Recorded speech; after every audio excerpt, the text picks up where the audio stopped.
I reported my neighbor for building a fence over my property line. The next morning, my mailbox was smashed and a dead bird was taped to my front door. He laughed when I confronted him. Boundaries only exist if you defend them. I didn't respond. Instead, I waited until he left for work and checked what was buried under the fence. What I found changed everything because I've owned my house in Missoula, Montana for over 20 years. Bought it after my wife and I decided we wanted somewhere quiet. She's gone now, Cancer, 2017, but the house still feels like her. I take care of it because she loved it. She picked the lilac bush by the side of the yard. It's not just a plant to me. It's her. I don't have a lot of people in my life anymore. No kids. Just me, the dog, and the place I built a life in. 6 months ago, a guy named Clay moved into the house next door. I noticed him right away. Loud truck, dirt bikes, always had people over. Bonfires, drinking, yelling until 2 a.m. Not the kind of neighbor I wanted, but I figured if I kept to myself, he would too. At first, that was true. We waved sometimes. He once asked if he could park on the edge of my lawn when he had people over, and I told him no. He didn't push it. Then last month, I came home from work and saw a new fence going up. Not just any fence. This thing was big. Thick wooden posts, taller than most in the neighborhood, already halfway up the length of the yard. The problem? It wasn't on his side. It was a good 4 feet onto my property. He had torn out half the lilac bush to plant the fence straight through it. I walked the line twice to make sure I wasn't losing it. I even pulled out the original survey from when I bought the house. I had the metal boundary pins still in the ground. He was way over. I went over to talk to him.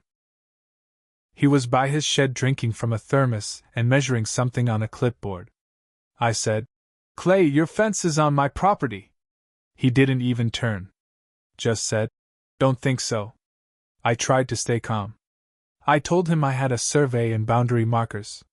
He shrugged and said, "Must be wrong." I didn't argue. Just walked away and called the county. Took them 1 day to send someone out. They confirmed what I already knew. His fence was encroaching on my land. He'd have to move it or face fines. I filed the report, and the guy said Clay would be notified. That was Thursday. Friday morning, I woke up and went outside like usual. First thing I noticed was my mailbox. It had been smashed flat. Not knocked over, smashed. Like someone took a bat or a crowbar and beat the hell out of it. Then I saw the front door. There was a dead bird, looked like a crow or a raven, taped to it. Black duct tape wrapped around its wings. Its head lolled to the side. The smell hit me before I even stepped off the porch. Under the bird, on the siding, were words scrawled in what looked like grease or tar. Boundaries only exist if you defend them. I stood there for a full minute. My hands were shaking. I took the bird down, wiped the mess off the door, and sat on the porch trying to figure out what to do. I didn't call the cops. I already knew they wouldn't do much without proof. And I knew it was him. There was no doubt in my mind. So I walked over. He was outside again. This time he had a beer, no thermos. Just standing in his yard like nothing happened. I said, "You do that to my mailbox?" He smiled. Real slow. Took a sip and said, "You called the county." I left a message. Then he repeated it, just like the writing. Boundaries only exist if you defend them. Then he turned and walked back inside. I stood there for a second. I didn't yell. I didn't threaten. I just turned around and went home. I spent the rest of that day thinking about the fence. It wasn't right. The way it curved didn't make sense. It didn't follow the usual straight lines. Some parts of it were built deeper into the ground, like he was hiding something underneath. That's when the thought hit me. What if it wasn't about claiming land? What if he was trying to cover something? The next morning, I waited until Clay left for work. He always leaves around 7:15. I watched from my kitchen window. His truck pulled out. I gave it half an hour, then went outside with a shovel. I started digging where the fence cut into my side the deepest, right where the lilac bush had been. The ground was soft, like someone had already dug it up. I barely went a foot down before I hit metal. It was a box. Rusted. Small. Looked like a lockbox, but the latch had already been broken. I pulled it out and took it inside. When I opened it, I found photos. A lot of them. Old Polaroids. The kind you had to shake to develop. They showed kids. Different ones in each picture. Some sitting by campfires, some standing in the woods. None of them were smiling. One or two looked scared. A few looked like they had been crying. One photo had Clay in it. Younger, but still clearly him. He had his arm around a teen boy who looked miserable. I stared at those photos for a long time. I couldn't make sense of it, but my gut told me this wasn't innocent. I went back out and dug more. A few feet away from the box, I hit something else. It made a different sound, soft but solid. I kept going until I saw plastic. A tarp. I pulled at it. It came loose and revealed what looked like bones. Too big for an animal. Wrapped in plastic. Old. I dropped the shovel and stumbled back, nearly throwing up. I grabbed the edge of the tarp and looked closer. There was a jacket on the bones. Still zipped. A human shape underneath. I didn't finish unwrapping it. I didn't need to. I reburied the tarp and put the box back in my shed. Then I sat on my porch until night came. Because now I had a choice. Call the police, tell them what I found, and risk Clay finding out before they even got here. Or find out the whole truth myself, and make sure Clay never had the chance to do anything like this again. I picked the second option. Because if boundaries only exist when you defend them, then maybe it was time to defend mine. For real. I didn't sleep that night. I sat in the living room with the box of photos in front of me, just staring at it. Every so often I'd open it, flip through the pictures, then close it again. I try not to look at the boy in the picture with Clay, but I always came back to it. That kid looked terrified. And Clay, he looked proud. Around 2 a.m., I heard something outside. A crunch of gravel, like boots on my driveway.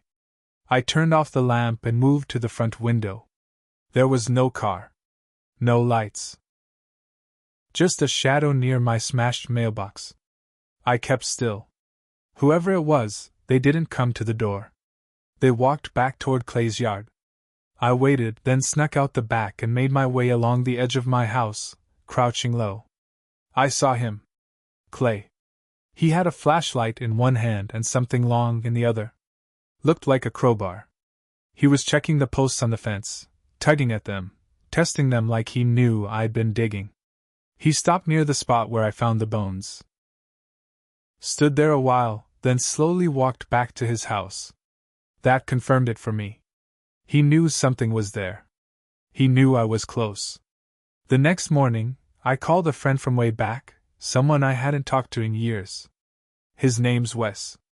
We served together in the army when we were young. After that, he went into private security, then worked surveillance for a few companies. Kind of a paranoid guy, but smart. I told him I needed help with a neighbor who crossed the line. Didn't go into detail on the phone. He said he could come down the next day. While I waited, I decided to dig deeper into Clay's past. I went to the library, used their computers, and started searching. Clay used a different last name when he bought the house. That's what threw me off at first. But then I found a record from Idaho, a town called Caldwell. There was a case from 2001. A boy, 15, went missing while camping with a church group. There was an investigation but no charges. A name mentioned in the article? Clayton Reese. Same build. Same face. I kept digging. Found another article from 1998 in eastern Washington. Another missing kid. Campground. Same story. No resolution. Clay had been moving around for years. Always small towns. Always near woods. Always the same pattern. I started printing everything. Building a file. That night, I didn't wait inside. I sat on the porch with a shotgun in my lap. Not pointed, just resting. Clay didn't come out. But his lights were on all night. Wes arrived the next afternoon. Big guy. Worn boots, old military haircut. Still had the sharp edge to him. I told him everything, showed him the photos, told him about the bones, about what I'd been seeing. I didn't even have to ask. He said, "We'll handle it." He installed 2 cameras, one facing the fence, one facing Clay's backyard. Set them to motion detect, so they'd trigger if anything moved. We didn't call the cops. Wes agreed, they'd just tip him off. Later that night, the cameras went off. Clay was back out there. Digging this time. Hard. I watched from the dark with Wes by my side. "He's trying to move whatever's left," Wes said. "He knows." The next day, we made a plan. While Clay was gone at work, Wes would break into the shed behind Clay's house. We figured if he'd buried something in my yard, he had more on his side. It was risky. But we were running out of time. Wes went over just before noon. I stood watch from my yard, keeping an eye on the road. He was gone 10 minutes. Then he came back, white as a ghost. "Don't go in there," he said. I asked why. He said there were more photos. Hundreds. In bins. Polaroids, VHS tapes, notes. Names. Some of the kids were the same ones from the box I'd found. Some were new. And some of them were labeled with dates. Some dates were after Clay moved here. Including one from January, this January. That meant he hadn't stopped. That meant he was still doing it. And that meant someone's kid might still be out there. We weren't dealing with an old crime buried in my yard. We were dealing with an active predator. A serial one. I wanted to burn the shed to the ground. But Wes stopped me. "No," he said. "You want revenge? You want him ruined? You want people to know what kind of monster he is? Then we do this right." He had a plan. And it was going to ruin Clay forever. But we had to be careful. Because Clay wasn't just evil. He was smart. He was watching. And he knew someone was closing in. Wes was quiet for a long time after he came back from that shed. He wasn't shaken easily, but something about what he saw messed with him. When I pressed him, he finally told me there was a map on the wall inside. Hand-drawn. A big one. It had pins in different states: Montana, Idaho, Washington, even one in Nevada. Each pin had a name written next to it. Some had photos tacked nearby. Some had nothing but a number. Wes took pictures of everything with his phone. He even snuck out one of the VHS tapes. No label. Just a black tape in a plastic case. We didn't have a player, so we drove into town and bought one at a pawn shop. We waited until it was dark to watch it. It was worse than we expected. I won't describe the whole thing, but it showed a boy, maybe 13, maybe 14, sitting by a fire. Clay's voice was behind the camera, asking him questions. The boy wouldn't look up. Just kept his head down, arms wrapped around his knees. The way Clay talked, like he was proud of what he was doing, it made my skin crawl. At one point, the boy looked straight into the lens and whispered, "Please help me." That was it for me.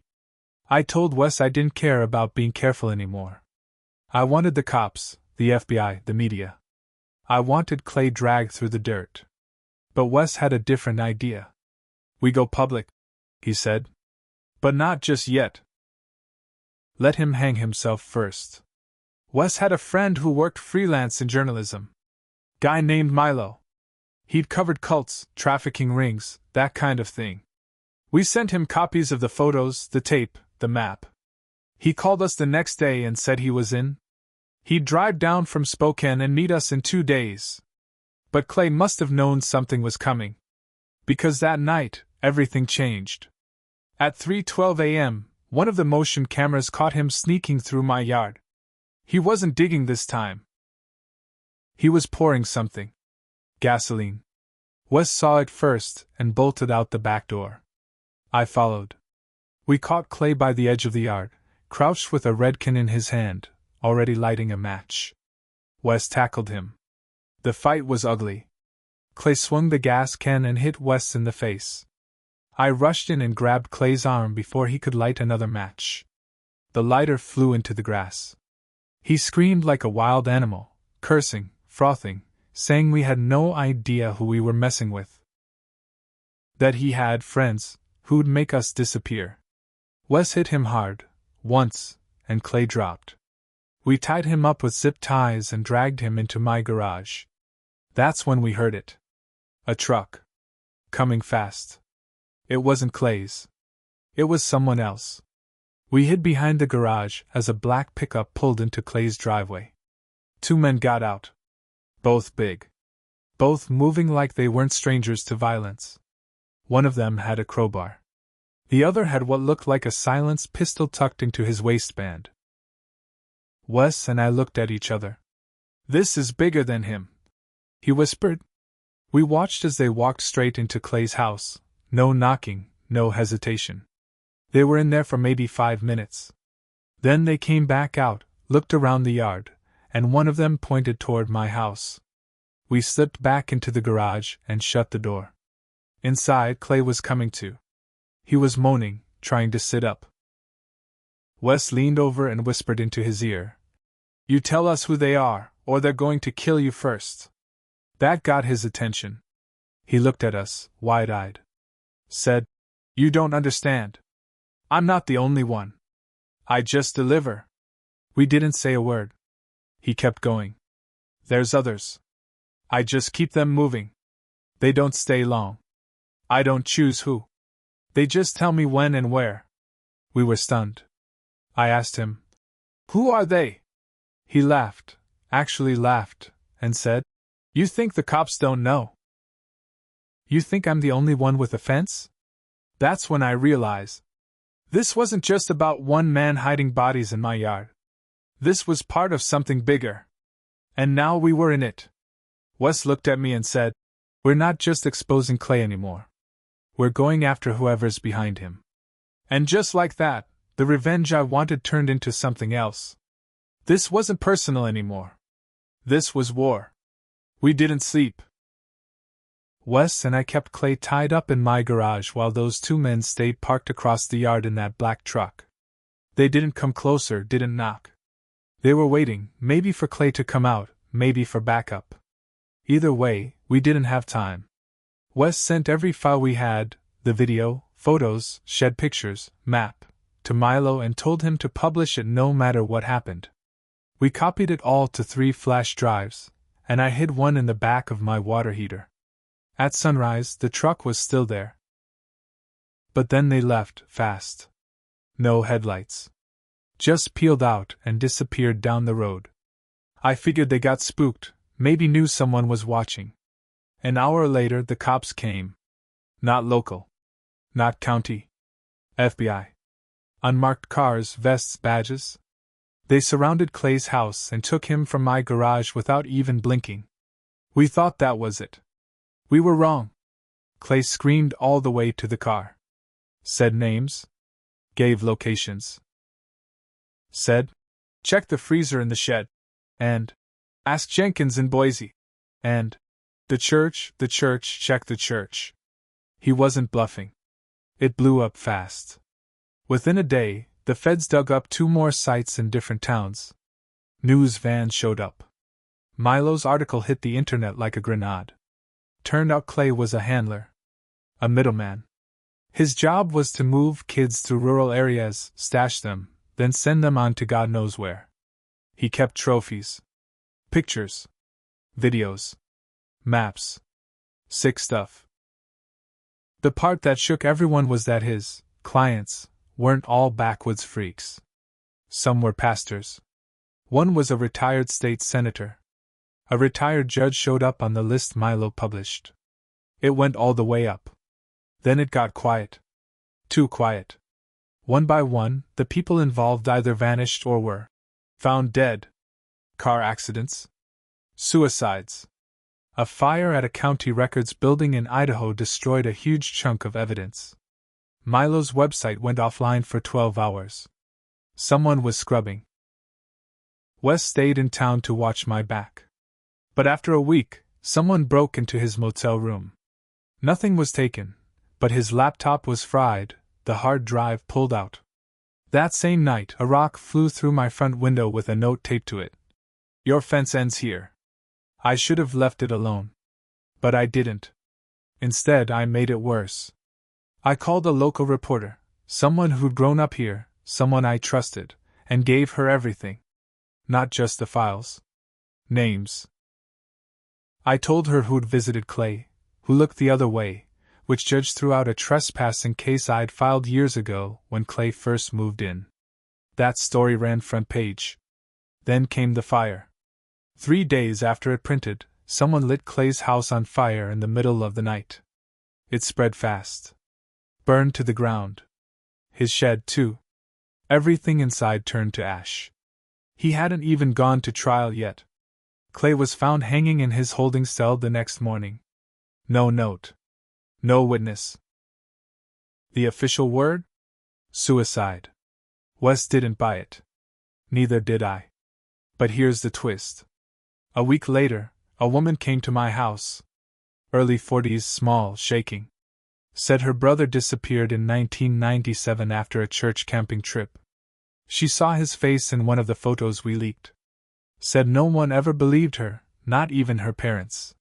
She brought me a picture, him, age 12, in a red jacket. Same jacket we found in the tarp. I told her the truth. All of it. We cried.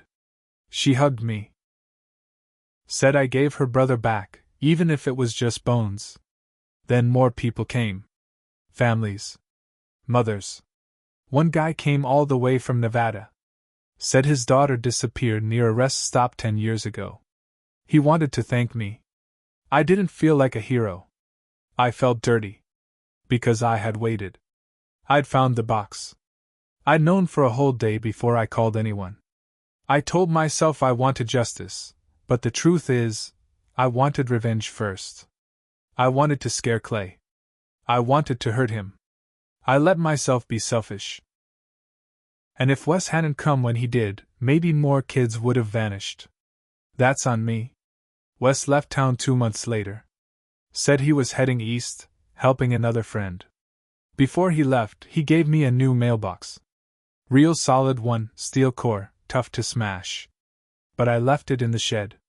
Instead, I planted a new lilac bush. Right where the old one was. And next to it, I put up a small wooden sign. It says, "Some fences are worth tearing down." The land's quiet again. But I know better now. Evil doesn't come with warning signs. Sometimes it shows up with a smile and a beer in its hand. And if you ever see someone cross your line, don't wait. Defend it. Because the cost of waiting is too damn high. Especially when monsters live next door.